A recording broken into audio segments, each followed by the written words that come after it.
Alors voici les clés à tête plate de type mix. Mix parce qu'on a un côté avec mâchoire, l'autre côté fermé. Au niveau des dimensions, eh bien, on a deux dimensions possibles. Vous avez les dimensions qui sont de SAE. Alors, vous allez avoir des unités non entières, comme du 1 pouce et demi, 3/4, etc. Au niveau du métrique, eh bien, ça va être indiqué en millimètres sur la clé. Et dans ce cas ici, on va avoir des unités entières. Donc, 9, 10, 11, 20 mm. Au niveau des clés, on peut remarquer que vous avez un angle de 15 degrés au niveau du bout qui est fermé, qui nous permet, lorsqu'on dévisse, de dégager nos doigts, mais aussi de l'insérer à des endroits propices.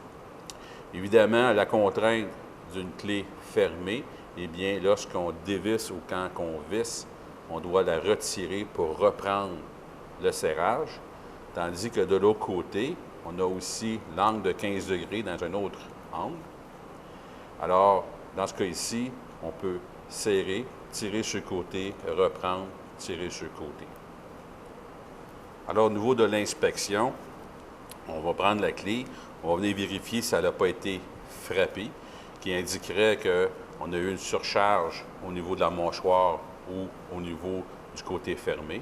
Alors, du côté fermé, on vient vérifier s'il n'y a pas de fissure et si les dents à l'intérieur sont en bon état.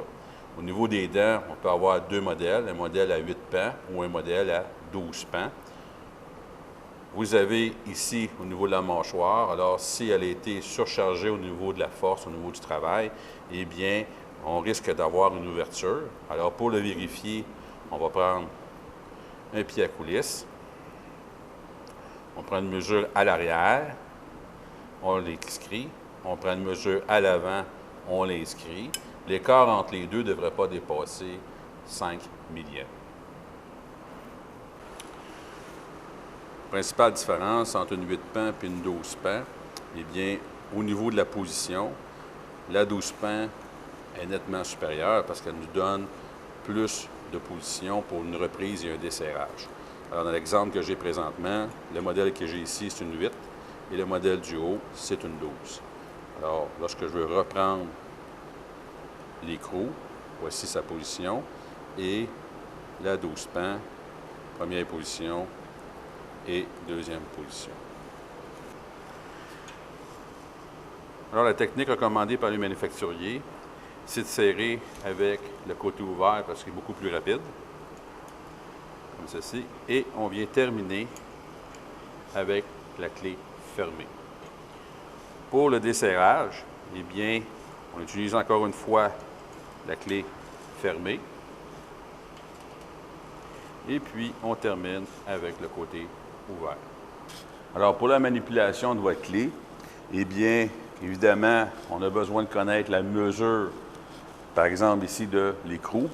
Alors, je vais utiliser mon pied à coulisse. Je vais prendre ma mesure de la tête et avec la mesure, je vais pouvoir identifier la clé. Donc, dans ce cas-ci, j'ai besoin d'une clé 9/16 qui se trouve être un boulon SAE. Alors, à partir de cette mesure-là, il me reste juste à me positionner, pied en avant, pied en arrière, de façon à être bien équilibré. Si je suis capable, eh bien, nécessairement, ma main gauche, je vais venir l'appuyer sur l'appareil. Puis, je vais utiliser ma clé, d'un côté comme de l'autre. Vous savez qu'on a 15 degrés sur ma clé ouverte. Je ne suis pas en mesure de venir insérer ma clé fermée parce que je n'ai pas de place. Alors, je suis obligé de travailler avec la clé du côté ouvert et je tire vers moi. Alors, retenir, on ne pousse jamais sur une clé parce que si elle glisse, eh bien, je risque de perdre l'équilibre vers l'avant. Il est toujours préférable, lorsqu'on force, de tirer vers nous. Toujours. Je vous ai montré la première technique pour identifier la grandeur d'une clé, c'est-à-dire d'utiliser le pied à coulisse. Cependant, le pied à coulisse démontre à vos confrères ainsi qu'à vos employeurs que vous avez peu d'expérience dans le domaine de la mécanique industrielle. Un des bons trucs, eh bien, c'est la mémorisation.